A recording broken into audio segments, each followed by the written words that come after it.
کسی نے پوچھا کہ جنت کی کوئی قیمت ہے تو مصطفیٰ نے کہا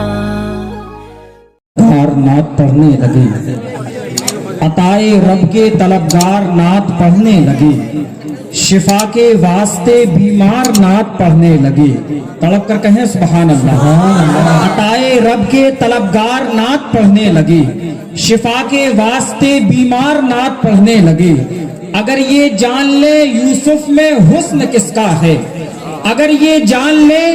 یوسف میں حسن کس کا ہے، تمام مصر کا بازار نعت سبحان اللہ سبحان اللہ۔ یوسف میں حسن کس کا ہے، تمام مصر کا بازار نعت پڑھنے لگے۔ اور مجھے بھی ان کے غلاموں کی صف میں رہنا ہے، مجھے بھی ان کے غلاموں کی صف میں رہنا ہے۔ خدا کرے میرا کردار نعت پڑھنے لگے، خدا کرے میرا کردار نعت پڑھنے لگے۔ اور لحد میں جب ہو سوال و جواب کا عالم، لحد میں جب ہو سوال و جواب کا عالم، مزہ تو تب ہے گنہگار نعت پڑھنے لگے، مزہ تو تب ہے گنہگار نعت پڑھنے لگے۔ عزیزان محترم،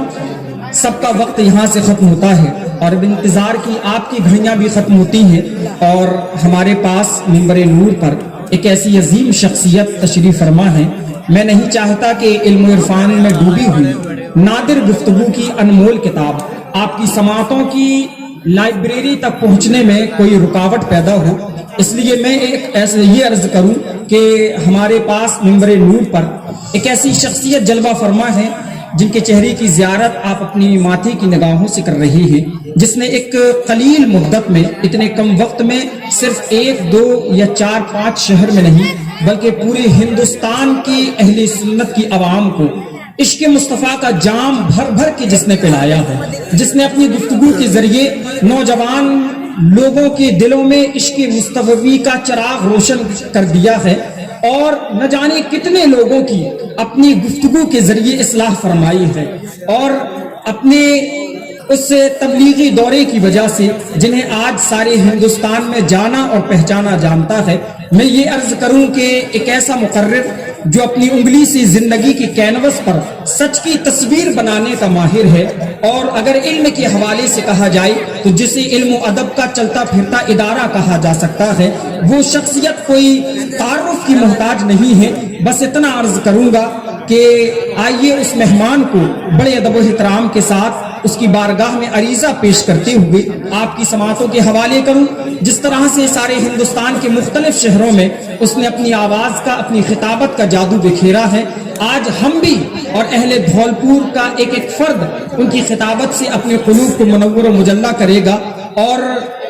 میں یہ کہوں کہ جب وہ کلام کرنے پہ آتے ہیں، جب وہ اگر بات شروع کر دیں تصوف پر، تو آپ یقین جانیں کہ اپنے وقت کی امام غزالی کی یاد آ جاتی ہے۔ جب وہ کلام کرتے ہیں تفسیر پر تو علامہ اسماعیل حقی کا فیضان لٹاتے ہوئے نظر آتے ہیں۔ جب وہ کلام کرتے ہیں فقہی مسائل پر تو امام اعظم کا فیضان ہمیں لٹتا ہوا نظر آتا ہے۔ آئیے ہم بھی ان کی زبان سے فیضان امام اعظم اور فیضان اولیاء اکرام کو لے کر کے اپنے دامنوں میں بھر کر اپنے گھروں کی جانب روا دوا ہوں۔ آئیے عرض کروں گا عالم نبیل فاضل جلیل، نوجوان دلوں کی دھڑکن، خطیب اہل سنت حضرت علامہ مولانا مفتی گلفام رضا صاحب قبلہ رامپوری کو اپنی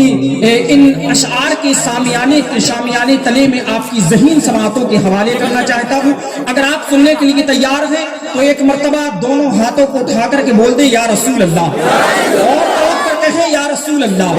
ایک مطلع پڑھتا ہوں اور یہ عرض کروں کہ اس مطلع میں یہ اہل علم تمام حفاظ اکرام علماء اکرام بیٹھے ہوئے ہیں، اس مطلع کے اندر جو ردیف استعمال کی گئی ہے، یہ ردیف ابھی تقریباً 2-3 سال پہلے اندور کے ایک مشہور سینئر شاعر راحت اندوری نے اپنی غزل میں استعمال کی تھی، اور اس نے کہا تھا کہ اگر خلاف ہے تو رہنے دو جان تھوڑی ہے، اگر خلاف ہے تو رہنے دو جان تھوڑی ہے، یہ سب دھواں ہے کوئی آسمان تھوڑی ہے، اور جو آج صاحب مسند ہے کل نہیں ہوں گے، کرائے دار ہے ذاتی مکان تھوڑی ہے، اور سبھی کا خون ہے شامل یہاں کی مٹی میں، کسی کے باپ کا ہندوستان تھوڑی ہے۔ جب یہ تھوڑی ہے ردیف اتنی مقبول ہوئی، اور یہ مقبول ہوتے ہوتے دہلی کے ایک شاعر تک پہنچی تو اس نے کہا کہ رسول پاک کے جیسے کسی کی شان تھوڑی ہے، رسول پاک کے جیسے کسی کی شان تھوڑی ہے، میاں نعت نبی کہنا کوئی آسان تھوڑی ہے، رسول پاک کے جیسے کسی کی شان تھوڑی ہے، میاں نعت نبی کہنا کوئی آسان تھوڑی ہے، اور نبی کے چاہنے والے نبی پہ جان لٹا دیں گے، نبی کے چاہنے والے نبی پہ جان لٹا دیں گے، نبی کی شان سے بڑھ کر ہماری جان تھوڑی ہے، سبحان اللہ، بے شک ہماری جان تھوڑی ہے۔ جب یہ ردیف تھوڑی ہے اور آگے بڑھی اور فروخ آباد کے شہر میں پہنچی تو اتر پردیش کے شہر فروخ آباد سے شکیل عارفی بولے کہ نبی کے ذکر کی لذت خدا نے بخشی ہے، نبی کے ذکر کی لذت خدا نے بخشی ہے، ہمارے گھر میں کوئی بے زبان تھوڑی ہے، نبی کے ذکر کی لذت خدا نے بخشی ہے، ہمارے گھر میں کوئی بے زبان تھوڑی ہے۔ اب اس مصرے میں نے کچھ ترمیم کی ہے، حضور مفتی صاحب نے ملاحظہ فرمائے، اہل دھولپور کے لوگوں کی ذوق کے لیے ترمیم کی ہے۔ شکیل عارفی نے کہا کہ نبی کے ذکر کی لذت خدا نے بخشی ہے، ہمارے گھر میں کوئی بے زبان تھوڑی ہے، تو میں نے کہا شرف ابدال ہیں، شرف ابدال ہیں، خواجہ ہیں، شاہی مینا ہیں، شرف ابدال ہیں، خواجہ ہیں، شاہی مینا ہیں، یہ بھارت اسی طرح، یہ بھارت ایسے ہی مہان تھوڑی ہے، شرف ابدال ہیں، خواجہ ہیں، شاہی مینا ہیں، یہ بھارت کوئی ایسے ہی مہان تھوڑی ہے۔ عزیزان محترم، جب یہ زمین ردیف اور آگے بڑھی تو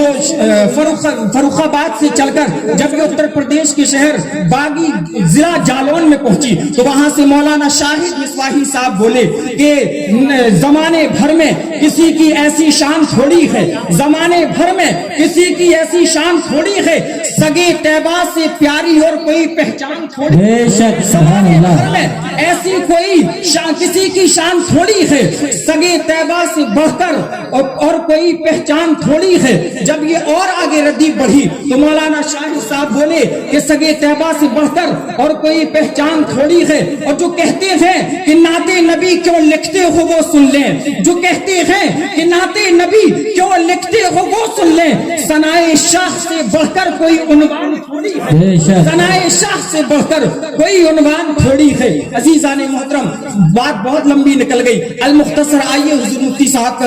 قبلہ کا استقبال، ویلکم، سواگتم، نعرے تکبیر و رسالت کی گونج میں کر لیا جائے، بلند آواز سے نعرے کا جواب دیں اور آواز ملا کر جواب دیں کہ اس طرح سے کہ آنے والے مہمان کے سفر کی ساری تھکاوٹ ختم ہو جائے۔ بلند آواز سے جواب دیں، نعرے تکبیر، نعرے رسالت، جشن غریب نواز، علماء اہل سنت، نعرے تکبیر، نعرے رسالت، نعرے رسالت، ہاتھوں کو اٹھا کر کہیں نعرے رسالت، راجہ کا ہندوستان، راجہ کا ہندوستان، ہندوستان کا سنی مسلمان، نعرے تکبیر، نعرے رسالت۔ ہم پیاتے ہیں، وزیروں میں گنے جاتے ہیں، چشتیہ در کے فقیروں میں گنے جاتے ہیں، اور جب سے ڈالی ہے خواجہ نے عنایت کی نظر، کانچ کے ٹکڑے ہیں ہیروں میں گنے جاتے ہیں۔ سبحان اللہ، سبحان اللہ۔